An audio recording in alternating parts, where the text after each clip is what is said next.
Hello friend, आप देख रहे हो हमारा चैनल ग्रो बुक्स। तो आज हम फिर से नई बुक लाए हैं जिस बुक का नाम है द फिफ्थ डिसिप्लिन। इसका मतलब वर्किंग कल्चर को बदलने की ज़रूरत आ गई है और लर्निंग ऑर्गेनाइजेशन को क्रिएट करने का भी। इनका लेखक का नाम है पीटर एम सेंजी। चलिए बुक को आपको दो लफ्ज़ों में बताते हैं। साल 1990 में रिलीज हुई किताब द फिफ्थ डिसिप्लिन एक कंप्रहेंसिव गाइड की तरह है जो ये बताती है कि वर्क प्लेस के अंदर इनोवेशन और पर्सनल ग्रोथ कैसे लेकर आनी है। इस किताब के ज़रिए से लेखक बताते हैं कि इस बदलती हुई दुनिया में कंपनियां तभी सक्सेस की तरफ आगे बढ़ सकती है जब वो अपने सोचने के तरीके में बदलाव लेकर आए। जिस हिसाब से कंपनियां प्रॉब्लम को सॉल्व करती है उन्हें उस अप्रोच को बदलना पड़ेगा। उनके हिसाब से रिएक्टिव अप्रोच कब काम नहीं कर सकता। बिजनेस को अब सिस्टम थिंकिंग मेथड को अडॉप्ट करना ही पड़ेगा। ये मेथड प्रोएक्टिव होती है, इससे इनोवेटिव सलूशन मिलने में आसानी होती है। लेकिन ये मेथड तभी काम आएगी जब आप अपने कर्मचारी को मोटिवेट करके रखेंगे। यह किताब किसके लिए है? ऐसे बिजनेसमैन जिन्हें इनोवेशन को समझना है, ऐसे बिजनेसमैन जिन्हें ब्लाइंड स्पॉट ऑफ थिंकिंग को जानना है, कर्मचारी जिन्हें जॉब सिक्योरिटी और सेटिस्फैक्शन चाहिए, टीम मेंबर्स जिन्हें अपने दिमाग को समझना है। अध्याय नंबर 1, वर्क एनवायरनमेंट कैसा होना चाहिए। आप अपने ऑफिस के काम को लेकर आखिरी बार कब पैशनेट हुए थे? अगर आप नॉर्मल ऑफिस वर्कर हैं तो फिर शायद इस सवाल का जवाब आपके पास होगा। लाइफ में ज़्यादातर लोग ऑफिस सिर्फ और सिर्फ मंथ के लास्ट की सैलरी के लिए जाते हैं। इसी के साथ रोज़ दिन के ख़त्म होने के साथ ही साथ उनके काम का समय भी ख़त्म हो जाता है। बहुत सारे लोगों को तो ये भी पता नहीं होता कि आखिर वो काम करते क्यों हैं। इसी के साथ लोगों को ये भी पता नहीं होता है कि ज़िंदगी में उनका मोटिव क्या है। लेकिन क्या हो अगर आपको पता चले कि आप अपने काम की जगह में रोज़ कुछ नया सीखने वाले हैं। अगर आपको पता चले कि रोज़ आपको काम में बहुत ज़्यादा मज़ा भी आने वाला है। इसी के साथ अगर आपका काम आपके लिए बस एक रूटीन ना रहे। इस किताब के लेखक ने 100 से ज़्यादा ऑर्गेनाइजेशन की मदद की है जिसके कारण आज वहाँ का वर्किंग माहौल कुछ ऐसा है। इन कंपनियों अब पता चला है कि कर्मचारी का दूसरा घर ऑफिस ही होता है, इसलिए अब ये उनको माहौल भी कुछ वैसा ही देने की कोशिश भी करते हैं। इस मेथड से फ़ायदा ये हुआ है कि कंपनियों के काम में भी बढ़त देखने को मिली है। अब सवाल ये भी उठता है कि आपको इस किताब की इस समरी से क्या मिलने वाला है। इसका सबसे अच्छा जवाब यह है कि इस समरी के ज़रिए से आपको ऐसा ज्ञान मिलेगा जिसकी कीमत आप अदा भी नहीं कर सकते। इस दावे की सच्चाई आपके इसी समरी को पढ़ने के बाद ही पता चल जाएगा। कभी किसी छोटे बच्चों को एक्शन में देखा है? अगर आप उसे देखेंगे तो आपको लर्निंग के महत्व का पता चलेगा। वो अपना दिन इसी में खर्च करता है कि कैसे दुनिया के नॉलेज को हासिल किया जाए। जिस भी चीज़ को वो देखता है उसे वो सूंघकर और छूकर महसूस करने की कोशिश भी करता है। आपने गौर किया है कि वो हमेशा ही नई स्किल्स को सीखने का प्रयास भी करता है। अगर वो फेल हो जाता है तो वो उससे भी कुछ ना कुछ सीखने की कोशिश करता है। अगर हम ध्यान दें तो हम सभी के अंदर एक छोटा बच्चा रहता है जो पूरे वर्ल्ड से कुछ ना कुछ सीखना चाहता है। यहाँ लेखक कहना चाहते हैं कि लर्निंग एक बहुत बढ़िया टूल है। हम सीखना चाहते हैं, ये भी बहुत अच्छी बात है, लेकिन हमारे बीच में वर्किंग एनवायरनमेंट आ जाता है। क्या आपने कभी सोचा है कि किसी भी कंपनी का कर्मचारी आखिर कुछ नया सीखना बंद क्यों कर देता है? इसके पीछे का मुख्य कारण है नैरो जॉब डिस्क्रिप्शन। ये कर्मचारी को बस अपनी अटेंडेंस मार्क करने के लिए मोटिवेट कर सकता है। इसी कारण जब कभी कंपनी में कुछ गलत होता है तो फिर लोग एक दूसरे के ऊपर ही इल्ज़ाम डालने में लग जाते हैं। कभी कोई ये कोशिश नहीं करता है कि आखिर हम कैसे प्रॉब्लम को सॉल्व कर सकते हैं। कोई ऐसी कोशिश करेगा भी क्यों? किसी ने कभी कुछ नया सीखने की कोशिश ही नहीं है। उन्हें ऐसा करने से हमेशा ही कंपनी का वर्किंग माहौल ने रोका है। इसी के साथ जैसे जैसे कंपनियां में काम का रिएक्टिव होता जाता है, वहाँ कुछ सीखने के लिए बचता ही नहीं। आपने देखा होगा कि लोग अपने टास्क को ही पूरा करने के लिए मरते रहते हैं। कुछ ज़्यादा ही प्रेशर कर्मचारी के ऊपर डाला जाता है। इसलिए ये भी देखा जाता है कि किसी भी एम्प्लॉई के पास किसी भी क्रिएटिव सॉल्यूशन नहीं रहता। इसके पीछे का रीज़न प्रेशर ही है। उस सिस्टम को ऐसा तैयार ही नहीं किया गया है कि इंसान अपने डिपार्टमेंट के बाहर के बारे में भी सोच सके।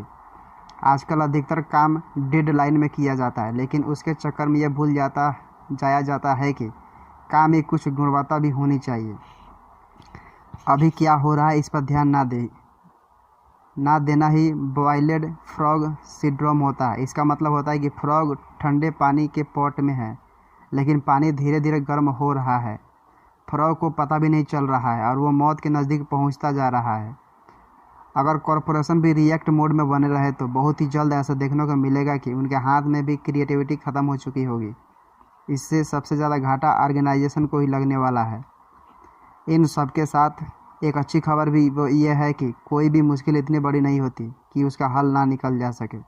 आगे के चैप्टर में आपको 5 मेन डिसिप्लिन्स के बारे में पढ़ने को मिलने वाला है, जिसकी मदद से किसी भी ऑर्गेनाइजेशन में बहुत कुछ बदला जा सकता है।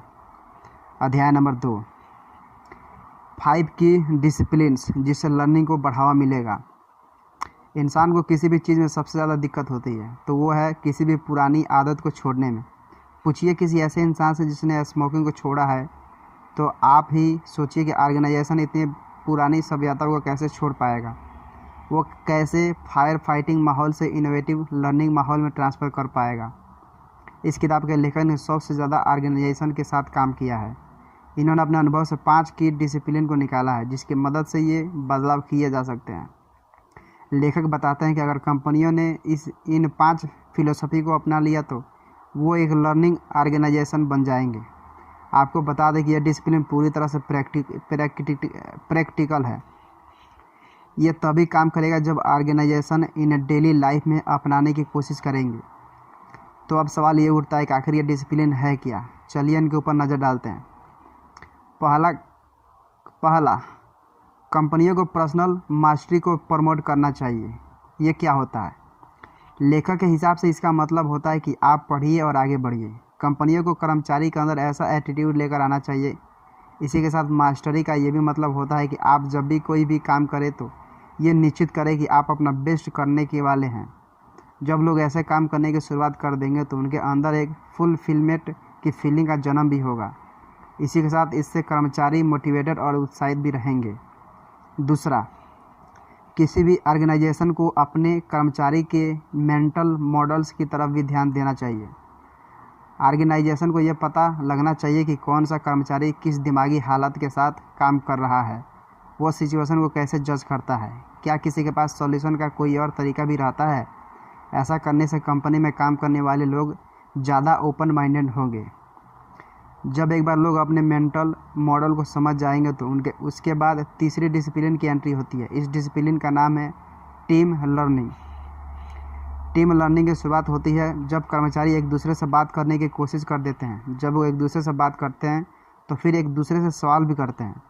उस दौरान वो एक दूसरे की दिक्कत से रूबरू होने की भी कोशिश करते हैं। इससे एक नए अप्रोच की शुरुआत होती है। इससे नई क्रिएटिविटी का जन्म होता है।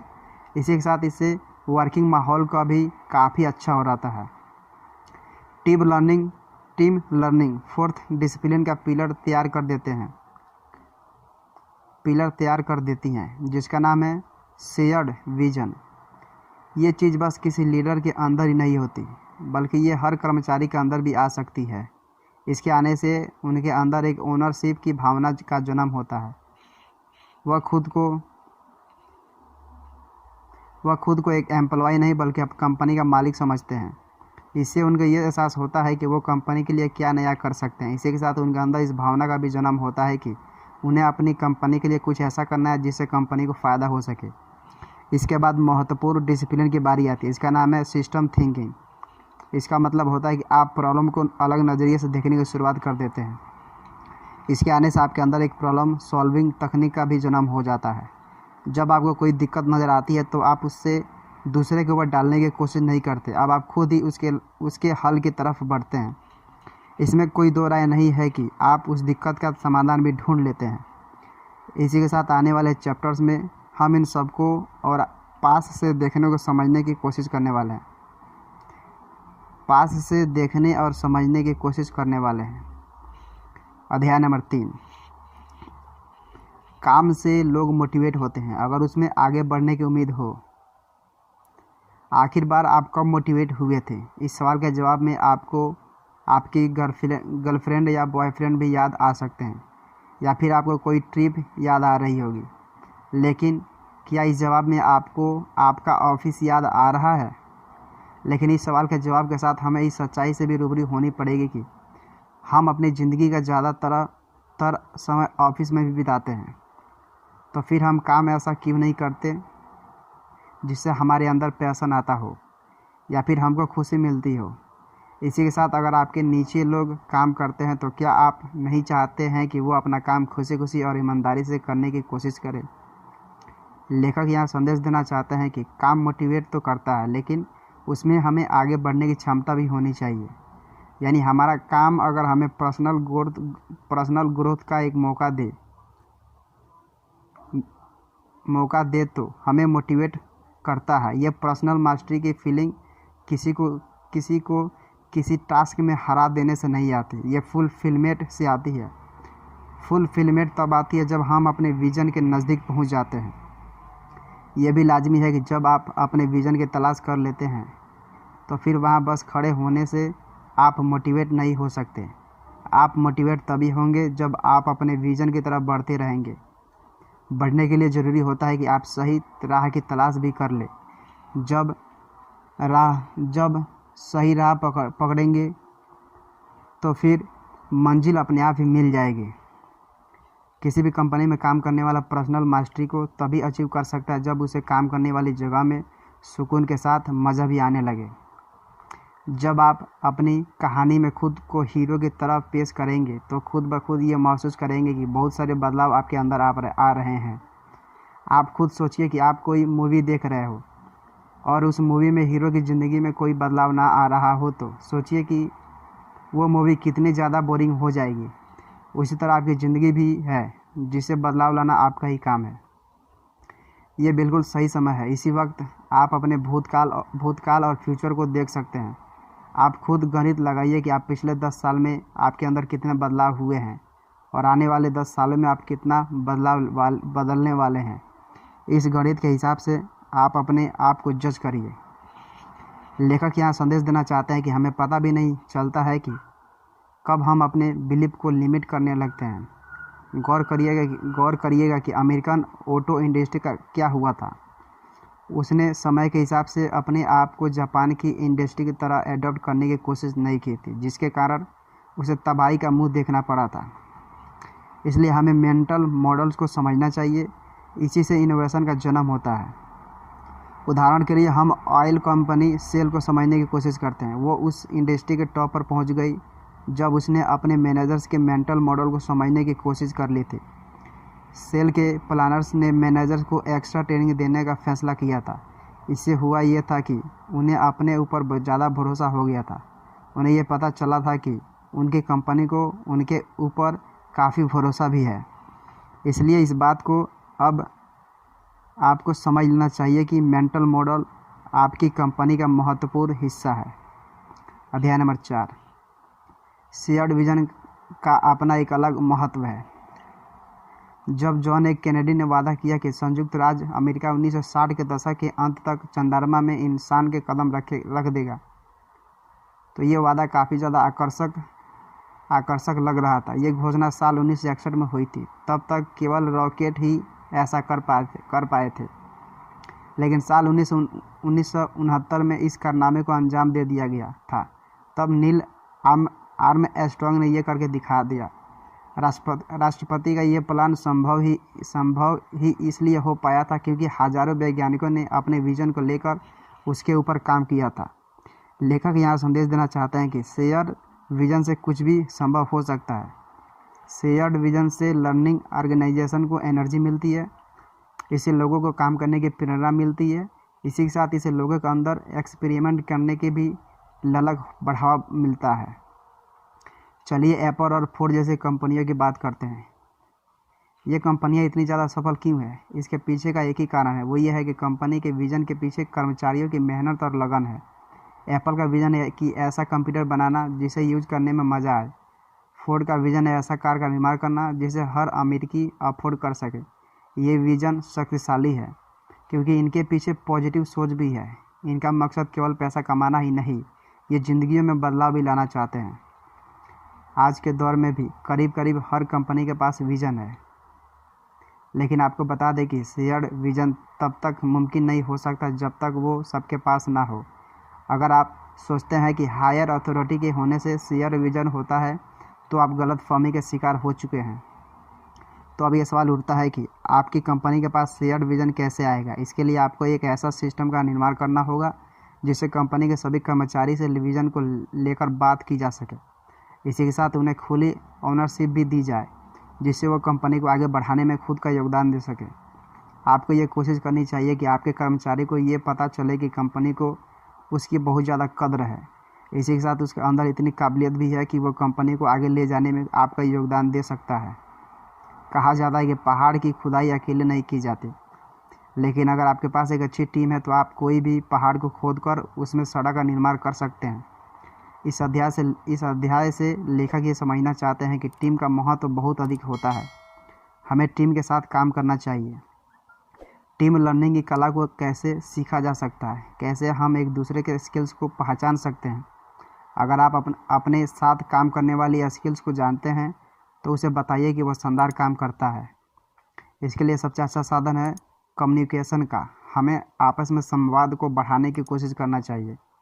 जितना हम एक दूसरे से बात करेंगे हमको एक दूसरे के बारे में उतना ज़्यादा पता चलेगा। हार्वर्ड के रिसर्च से ये भी बात निकल कर सामने आई थी कि जिन कंपनियों में टीम के साथ तालमेल बनाकर काम किया जाता है वहाँ पर वर्किंग वातावरण के साथ ही साथ अचीवमेंट भी अच्छा रहता है। इसलिए अगर आप बिजनेस की शुरुआत करने वाले हैं तो सबसे पहले कोशिश करिए कि आपके पास एक अच्छी टीम होनी चाहिए। ऑर्गेनाइजेशन में क्रिएटिव कम्युनिकेशन के तकनीक का भी इस्तेमाल किया जा सकता है। इसी के साथ डीप लिसनिंग तकनीक का भी इस्तेमाल कर सकते हैं। डीप लिसनिंग तकनीक में हमें समय देना पड़ता है और सुनना पड़ता है कि हमारी टीम क्या कहना चाहता है। इस तकनीक के माध्यम से हम अपनी टीम के हर एक सदस्य तक पहुंच सकते हैं। इस बात को भी नहीं भूलना चाहिए कि कभी कभी सबसे क्रिएटिव सलाह वहां से मिल सकती है जहां से हमें एक भी उम्मीद नहीं होती। इसलिए हमें अपनी टीम को सुनना ही चाहिए। अध्याय number 5, ability to think right. इस अध्याय में लेखक बताना चाहते हैं कि किसी भी लर्निंग ऑर्गेनाइजेशन के लिए सही सोचने का महत्व कितना ज़्यादा होता है। इसको सिंपल करके समझने की कोशिश करते हैं। मान लीजिए कि किसी भी कंपनी के 3 डिपार्टमेंट हैं। तीनों डिपार्टमेंट के हेड काफ़ी ज़्यादा समझदार हैं, उन्हें अपना काम अच्छे से आता है, लेकिन तीनों को दूसरे डिपार्टमेंट के बारे में कुछ भी नहीं पता। तो फिर क्या इस तरह की चीज़ कंपनी के हित में है? इसका जवाब है कि नहीं, ये कंपनी के हित में नहीं है। इसके पीछे का रीज़न यह है कि अगर ऑर्गेनाइजेशन में कभी कोई रियल समस्या होती है तो फिर उसका हाल इसके हेड नहीं निकाल पाएंगे। सिस्टम थियोरी हमें कॉज और उसके इफ़ेक्ट को भी सीखने को बोलती है, लेकिन कई सारे लोग समस्याओं के लिए काफ़ी ज़्यादा लीनियर अप्रोच को अपनाने की कोशिश करते हैं। यह अप्रोच किसी भी कंपनी के हित में नहीं हो सकता। इसलिए लेखक बताते हैं कि आपको अपनी थिंकिंग को मास्टर करने की ज़रूरत है। जब कोई भी ऐसा कर लेता है तो फिर उसे दिक्कत अलग नज़रिए से देखने लगती है। इसलिए किसी भी ऑर्गेनाइजेशन के लिए ये बहुत ज़रूरी है। इस तरह के अप्रोच से आपको अपने एक्शन के इफ़ेक्ट नज़र आने लगेंगे। इससे कंपनी और आपको लॉन्ग टर्म में काफ़ी ज़्यादा फ़ायदा होने वाला है। इसको लेकर सिस्टम थ्योरी भी आपकी मदद कर सकती है। इस बात को समझना होगा कि लर्निंग ऑर्गेनाइजेशन के लिए सिस्टम थ्योरी बहुत ज़्यादा ज़रूरी है। इससे आपको ऑर्गेनाइजेशन के अंदर समझ पैदा होती है, जिससे आपको पूरी इंडस्ट्री से कंपटीशन करने में भी मदद मिलती है। इससे लीडर्स अपने कर्मचारी के स्वभाव को भी अच्छे से समझ पाते हैं, जिससे उन्हें काम को बेहतर ढंग से पूरा करने में मदद मिलती है। क्या आपने कभी सोचा है कि लीडर का मतलब क्या होता है? आप सोचते होंगे कि किसी भी कंपनी के बड़े अधिकारी को लीडर बोला जाता है, लेकिन आपको बता दें कि लर्निंग ऑर्गेनाइजेशन में ऐसा नहीं होता। इसमें कंपनी के निचले स्तर में काम करने वाले आदमी भी लीडर हो सकता है। इसलिए इस अध्याय में लेखक बताना चाहते हैं कि लर्निंग ऑर्गेनाइजेशन में लीडर की परिभाषा अब बदल चुकी है। अब राजा वही बनेगा जिसके अंदर काबिलियत होगी। बस इसी एक थ्योरी से लर्निंग ऑर्गेनाइजेशन को चलाया जाता है। अब समय आ गया है कि जब लीडरशिप को हमें और पॉजिटिव ढंग से देखना चाहिए कि कई कंपनियां ये बोलता है कि उनके यहाँ कोई बॉस नहीं है। इसका मतलब ये नहीं होता कि उनके यहाँ कोई मैनेजमेंट नहीं है। लेखक बोलते हैं कि आज के दौर में ऐसे लीडर्स की ज़रूरत है जो अपने साथ पूरी टीम को लेकर चलना जानते हो, जिन्हें टीम से फीडबैक लेने में शर्म ना आती हो, जिन्हें लोगों को अवसर देने में मज़ा आता हो। आज के समय में ऐसे ही लीडर की ज़रूरत है, जिसके अंदर लीडर बनने का भी काबिलियत होनी चाहिए, जिसे खुद सीखना और दूसरों को सिखाना अच्छा लगता हो। लेखक बताते हैं कि लर्निंग ऑर्गेनाइजेशन में माहौल कुछ ऐसा होना चाहिए कि लोगों को अपने काम से इश्क हो, सभी को यह लगे कि उनके अंदर अपार क्षमता है, उनके होने से कंपनी को फ़ायदा होता है। मैनेजर्स को ऐसे ट्रेन करना चाहिए कि वो अपने कर्मचारी को मोटिवेट कर सके। मोटिवेशन के पीछे के कंपनी को आगे ले जाने का विज़न होना ही चाहिए। कुल मिलाकर लर्निंग ऑर्गेनाइजेशन को क्रिएट करने के लिए एक्सपेरिमेंट को एंजॉय करना सीखिए। अपने साथ काम करने वाले को मोटिवेट करने की कोशिश करिए। क्या करें? कंपनी के अंदर स्पार्क लाने की कोशिश करिए। कॉन्फ्रेंस हॉल में मीटिंग का तरीका पुराना हो चुका है। कोशिश करिए किसी नए तरीके से मीटिंग की जा सके। इससे लोगों के अंदर खुशी के माहौल का जन्म होगा।